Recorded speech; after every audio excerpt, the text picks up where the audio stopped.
Ketika investor smelter diberi insentif super royal, misalnya berupa pembebasan pajak atau tax holiday selama 12 tahun. Meskipun insentif tersebut hanya bisa dinikmati oleh investor dengan modal di atas 25 triliun, namun bukan karena kita anti tax holiday, tapi pengawasan pemerintah terhadap kebijakan itu tidak akan ketat. Jadi membuat investor Tiongkok tadi pasti mengakali negara Indonesia. Kita urai satu persatu. Mengapa tidak ketat? Backup penguasanya terlalu kuat. Sejauh ini terdapat informasi PPh Badan tidak bayar, nol besar. Ini membuktikan tidak ada yang mengawasi sesudah diberi tax holiday tersebut. Selama ini dinikmati oleh para invader sumber daya alam tersebut. Karena nikmat sekali fasilitas yang pemerintah berikan, rasanya feeling saya 3 tahun setelah beroperasi investor Tiongkok di Indonesia, mereka sudah break even point, balik modal, dan keuntungannya setelah itu puluhan triliun. Logika perhitungannya. Dan ini pendapat pribadi ya, mesin-mesin dan investasi itu di markup agar nilainya lebih dari 25 triliun sehingga dapat tax holiday. Aslinya walau alam. Kalau saya sebagai investornya, karena saya mirip dengan mereka, paling top 10 triliun modalnya. Kalau saya dikasih kesempatan di negara lain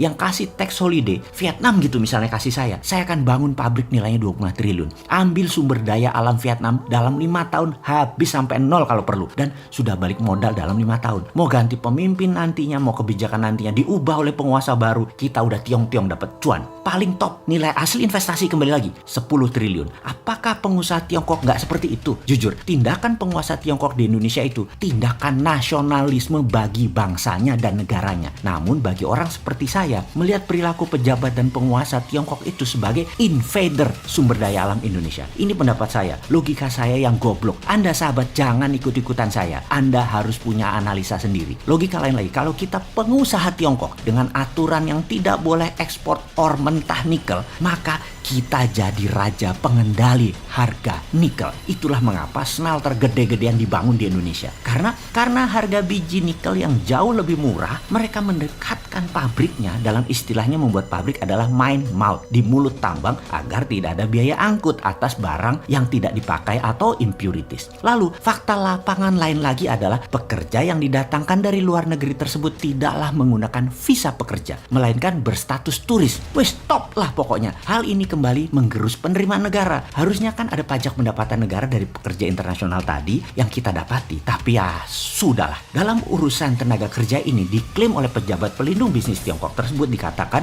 mengapa 95% pegawainya diimpor langsung dari Tiongkok karena tenaga kerja Indonesia tidak mampu. Wih, kok pejabat menghina dan merendahkan bangsa sendiri, tidak dihujat atau tidak dicopot ya jabatannya? Apa karena sponsor buzzer dia itu ya? Atau karena dia serba bisa? Dia bisa merangkap-rangkap banyak pekerjaan dan banyak jabatan. Super canggih dia. Bahkan jabatan menteri mah kecil buat dia. Gubernur, bupati, wali kota, panglima, pangdam, danrem, pemadam kebakaran, Baywatch, penjaga pantai. Kalau dicopot dia bisa gantikan. Hebatlah orang ini. Lalu ada hal yang saya pribadi masih kepikiran. Asli kepikiran kalau saya mengandaikan saya adalah pengusaha Tiongkok. Saya pasti hanya akan buat smelter pembuang impurities. Saya tidak akan buat pabrik refining atau pemurnian nikel. Nggak akan. Smelter itu difokuskan hanya ambil bahan baku alam yang paling top nikelnya 2%, di mana kebanyakan 1,6%. Lalu mereka akan bakar dalam tanda petik agar membuang bahan-bahan yang tidak diperlukan. Jadi dalam 1 ton output produk, bukan 1 ton nikel, tapi 1 ton tersebut nikelnya hanya 25% kandungannya. Sehingga masih belum dikategorikan nikel agar pajaknya bukan pajak nikel. Apa kayak dikasih nama nikel oxide, nikel ore, karena 75%-nya bukan nikel. Karena mereka butuh yang 75% ini. Ada ferronya, ada litiumnya, ada banyak deh. Sama seperti dalam video sebelum ini. Pabrik smelter koper di Gresik tidak akan keluarkan koper murni 99,9%. Juga goldnya 99,9% karena berakibat keluar juga goldnya, platinumnya, tembaganya. Nggak bakal. Jadi apa yang mereka lakukan? Mereka hanya buat anoda slime saja. Jadi dibayar pajaknya bukan finish product. Jadi kalau kita nih pengusaha Tiongkok yang nasionalis, maka ngapain kita buat refining di Indonesia? Keluar nikel 95%. Ngapain keluar litium? Ngapain keluar ferronya? Pabriknya juga harus ada abadi di Indonesia. Nggak bakalan karena stok kita kan mau dikeduk habis-habisan dalam 10 tahun ke depan. Ngapain pabriknya abadi? Yaitu pabrik refining refining, pastinya ini cuman buat keduk sumber daya alam Indonesia. Ini pasti yang tidak diperdulikan oleh banyak rakyat karena sudah ditutupi buzzer dan ditutupi media mainstream bahwa nggak apa-apa SDA dikeruk sampai habis dalam 5 tahun ke depan dan pabrik smelternya dicitrakan itu baik buat negara. Wes itulah yang kita tahu saat ini. Yang kita tanya kemudian, bener baik buat negara? Mana bukti setoran pajaknya? Kembali kalau kita jadi pengusaha Tiongkok, kita buat smelter hanya pembuang impurities pabrik pemurnian tetap di Tiongkok. Pokoknya main cepat aja yang di Sulawesi. Bener kan kira-kira bayangan kita ini? 10 tahun, itu tinggal 4 tahun lagi. 2 tahun lagi BEP, 2 tahun full gaspol gigi 5 puluhan triliun sedot. Pejabat baru 2024 keras terhadap sumber daya alam. Mereka cabut dari Sulawesi. Sudah ambiar bonyok tuh sumber daya alam. Mungkin sudah tidak mineable atau tidak layak ditambang. Bukan habis depositnya, tapi rusak karena cara nambangnya yang aneh. Mereka yang lakukan adalah namanya brutal mining. Hajar yang paling cepat dan paling besar kandungannya di permukaan saja. Yang agak dalam dan kecil kandungannya. Kalau cara tambangnya benar, tetap bisa ditambang sampai habis. Namun cara mereka saat ini kalau kita lihat nambangnya, karena waktu kepepet stok apa aja disikat cepat. Tapi ini kan pengandaian ya. Kalau kita jadi pengusaha Tiongkok, kalau kita pengusaha Indonesia di Vietnam yang dapat fasilitas tax holiday 2%,